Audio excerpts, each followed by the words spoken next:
السلام علیکم ورحمۃ اللہ وبرکاتہ الحمد للہ رب العالمین والصلاة والسلام علی اشرف الانبیاء والمرسلین نبینا محمد وعلی آلہ وصحبہ اجمعین اما بعد. عزیز طلبہ و عزیز معزز سامعین، بدیہ اسلامک سینٹر ریاض سعودی عرب کی جانب سے اسلمت فعلمنی پروجیکٹ کے تحت آن لائن کلاسز کا اہتمام کیا جا رہا ہے. اسی کا سلسلہ جاری ہے. آج میں آپ کے سامنے سید ایوب العمری 5واں درس لے کر لیول 4 کے لیے ہمارا مضمون جو ہے وہ عقید توحید ہے، اس کا 5واں درس لے کر آپ کے سامنے حاضر ہوا ہوں. انشاءاللہ آج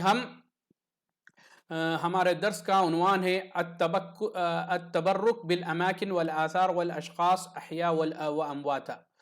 اماکن و آثار اور زندہ و مردہ اشخاص سے تبرک حاصل کرنا، یعنی کسی جگہ پر جا کر یہ سمجھنا کہ یہ بابرکت جگہ ہے، یا کوئی چیز جو ہے وہاں رکھی ہوئی چیزوں کو اٹھا کر بولنا کہ فلاں جگہ کا پیالہ، فلاں جگہ کی زمین، فلاں جگہ کی تعویذ، فلاں جگہ کا کیا ہے کھانا پانی فلاں جگہ کا مبارک ہوتا ہے، فلاں جگہ بہت مبارک ہے، فلاں جگہ جائیں گے جو کچھ بھی آپ مانگیں گے وہ پوری ہوگی، فلاں درخت کے پاس جانا، فلاں درگاہ کے پاس جانا، فلاں جیسا کہ لوگ بہت سے اماکن ہیں ہند و پاک بنگلہ دیش وغیرہ میں تو اس کی بھرمار ہے.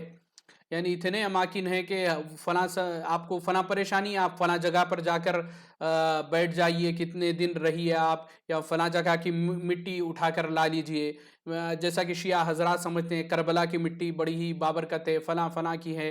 اور مسلمانوں کے پاس بھی جو بیجا عقائد ہے مدینے کی مٹی اٹھا کر لاتے ہیں. اور اسی طریقے سے اشخاص چاہے وہ زندہ ہو یا مردہ شخصیتیں ہوں، ان سے تبرک حاصل کرنا، جو مر گئے ہیں ان سے ان کے کپڑوں سے تبرک حاصل کرنا، ان کی جگہوں سے، ان کے استعمال کردہ چیزوں سے. جو زندہ ہیں فلاں مرشد ہے، فلاں فلاں، یہ تمام چیزیں بدعات ہے اور شرک کی طرف لے کر جاتی ہیں، تمام چیزیں حرام ہیں. اب دیکھیے آج اسی کے تعلق سے ہم پڑھیں گے نئی ایجاد کردہ بدعتوں میں سے مخلوق سے تبرک کا حاصل کرنا. مخلوق جو اللہ رب العالمین نے جس کو پیدا کیا اس سے تبرک حاصل کرنا. یہ بت پرستی اور وثنیت کے اقسام ہے. وثن کہتے ہیں بت پرستی کو ہی، اوثان سے ہے یہ اوثان، وثن کہتے ہیں بت کو، اوثان اس کی جمع ہے، اسی سے اردو میں وثنیت کہا جاتا ہے. وثنیت کے اقسام میں سے ایک قسم ہے نیز یہ کہ یہ ایک ایسا جال ہے جس سے دولت سمیٹنے والے سادہ لوگ انسانوں کی دولت کو آسانی سمیٹ لیتے ہیں. آپ سمجھ لیں اتنے بکرے چڑھا دیں، اتنی پیسے لا کر دے دیں، اتنے کلو فلاں لا کر دے دیں، یہ کر دیں وہ کر دیں. اللہ اکبر. یہ سب سادہ انسانوں کو اور جو مجبور انسانوں کو یہ لوٹتے ہیں، یہ حرام خوری کرتے ہیں. التبرک کسے کہتے ہیں؟ برکت کا طلب کرنا، وہی کسی شے میں خیر ثابت و دائم رہنا، یعنی کہنا فلاں چیز میں دیکھو ہمیشہ بابرکت رہے گی اور اس میں زیادتی اور بڑھوتری ہوتے رہنا. یہ تمام چیز تبرک کی یہ تعریف ہے، سمجھیے. تو اس طرح خیر کا ثبوت و استقرار اور اس میں برکت و زیادتی کی طلب یہ صرف اسی ذات سے ہو سکتی ہے جو اس پر اپنی ملکیت تامہ رکھتی ہے اور اس کی عطا کرنے پر قادر مطلق ہو، اور وہ صرف اللہ رب العالمین کی ذات ہے، اللہ سبحانہ و تعالیٰ کی ذات ہے.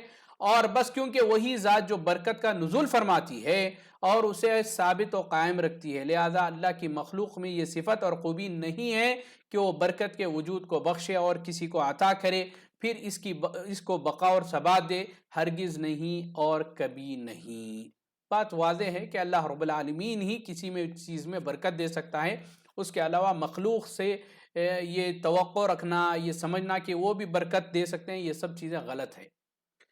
تو جب حقیقت امر ایسا ہے تو پھر مقامات و آثار سے اور زندہ انسانوں اور مردوں سے تبرک جائز نہیں، کیونکہ یا تو یہ شرک ہے جیسا کہ میں نے آپ کو بتایا. اگر آدمی یہ اعتقاد کر لیا کہ یہ چیز بذات خود برکت عطا ہوتی ہے تو یہ شرک کی جانب وسیلہ ہے. اگر یہ اعتقاد رکھے ان میں زیارت اور ان کا چھونا، ان سے ہاتھ پھیرنا، یہ سب کچھ اللہ کی جانب سے حصول برکت کے لیے سبب ہے، تو یہ کیا ہے؟ یہ بھی اعتقاد رکھنا غلط ہے کہ اللہ تعالیٰ نے فلاں کے ہاتھوں میں برکت دی ہے، فلاں جگہ آپ جائیں تو وہاں برکت ہے. یہ تمام چیزیں بھی غلط ہے.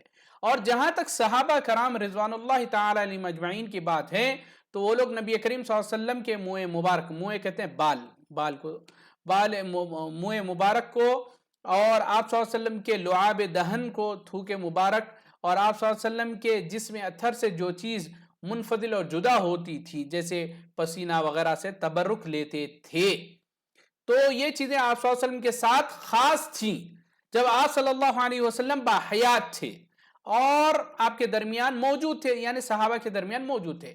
اور اس پر یہ دلیل ہے کہ صحابہ کرام رضوان اللہ تعالی علیہم اجمعین آپ صلی اللہ علیہ وسلم کی قبر مبارک اور حجر شریفہ سے تبرک نہیں لیے، نبی کریم صلی اللہ علیہ وسلم کی قبر سے نہیں لیے، نبی کریم صلی اللہ علیہ وسلم کے غرفہ جو کمرہ تھا اس سے نہیں لیے، حجرہ کہتے ہیں کمرے کو، اور نہ ہی ان مقامات اور جگہوں کی طرف کبھی قصد کیا یعنی ارادہ کیا یا رخت سفر باندھا، سفر کیا جہاں آپ صلی اللہ علیہ وسلم نے کبھی نماز پڑھی ہو یا تشریف فرما ہوئے ہوں. ان مقامات سے تبرک لیں تو پھر مقامات اولیاء سے بدرجہ اولا تبرک لینا جائز نہیں. یہ صحابہ کرام نے نبی کریم صلی اللہ علیہ وسلم کے ان چیزوں سے تبرک نہیں لیا، تو پھر اولیاء اللہ سے کیسا لینا جائز ہو سکتا ہے؟ اور صحابہ کرام رضوان اللہ تعالی علیہم اجمعین اپنے درمیان اشخاص صالحین جیسے حضرت ابو بکر، حضرت عمر رضی اللہ تعالی عنہما اور دوسرے جلیل القدر صحابہ جو تھے افاضل صحابہ، کبھی بھی تبرک نہیں لیے. صحابہ سے صحابہ نے تبرک نہیں لیا، بڑے صحابہ کا، نہ ان کی زندگی میں نہ ان کے مرنے کے بعد ہی، اور نہ ہی وہ لوگ کبھی غار ہرا گئے اور جا کر وہاں نمازیں پڑھے، اور نہ دعا کرے، اور نہ کوہ طور گئے جہاں پر موسیٰ علیہ السلام سے کلام کیا اور اس میں نماز پڑھی. الحمدللہ تو دعائیں کی، اور نہ ہی ان کے علاوہ ان دیگر مقامات پر گئے جو پہاڑوں کے اندر بنائے جاتے ہیں، وہاں نبیوں وغیرہ سے مقامات، جہاں نبیوں کے مقامات اور آثار ہیں، اور نہ ہی کسی مشہد پر گئے جو انبیاء میں سے کسی نبی کے آثار پر بنائے گئے ہوں. نیز یہ بھی سچ ہے کہ وہ مکان کے مدینہ منورہ میں جہاں آپ صلی اللہ علیہ وسلم ہمیشہ نماز پڑھتے تھے، سلف صالحین سے کسی نے بھی اس سے استلام، چھونا اور تقبیل یعنی بوسہ لینا نہیں کیا. یعنی نبی کریم صلی اللہ علیہ وسلم جہاں رہتے تھے، جہاں آتے جاتے تھے، بیٹھتے اٹھتے تھے، آپ صلی اللہ علیہ وسلم کے جو چیزیں زیر استعمال تھی ان کا بوسہ لینا، ان کو چھونا کرنا، یہ سب صحابہ کرام رضوان اللہ تعالی علیہم اجمعین نے نہیں کیا. اور نہ ہی مکہ جو مکرمہ ہے مشرفہ وغیرہ میں ان مقامات کو چوما جہاں آپ صلی اللہ علیہ وسلم نے نماز ادا کی. تو جب آپ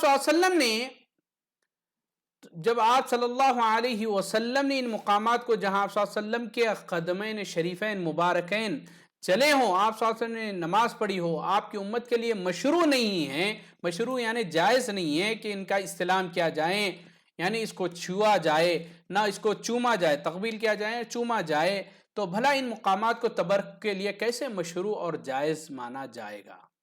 دیکھیے نبی کریم صلی اللہ علیہ وسلم کہ ان تمام چیزوں کو صحابہ نے نہیں اپنایا، تو یہ جو آج لوگ ہمارے اولیاء ہیں، ہمارے بزرگ ہیں، ہمارے مرشد ہیں، جہاں جا کر ان کے پیروں کو چومتے ہیں، ان کے ہاتھوں کو چومتے ہیں، ان کی جگہ بیٹھنے کی جگہ کو چومتے ہیں، ان کے زیر استعمال چیزوں کو چومتے ہیں، ان کی ٹوپی کو، ان کے رومال کو، ان کے کیا ہے شملہ جو ہے جس سر پہ بانا جاتا ہے شماغ کو چومتے ہیں، یہ تمام چیزیں جائز نہیں ہیں. جب صحابہ نے نہیں کیا یہ تمام چیزیں نبی کریم صلی اللہ علیہ وسلم کے، تو یہ کس طریقے سے کی جا سکتی ہے، چاہے زندہ ہو چاہے مردہ ہو. جہاں آپ کے علاوہ کسی اور نے نماز پڑھی ہو یا وہاں سویا اور آرام کیا ہو، ہرگز نہیں اور کبھی بھی نہیں.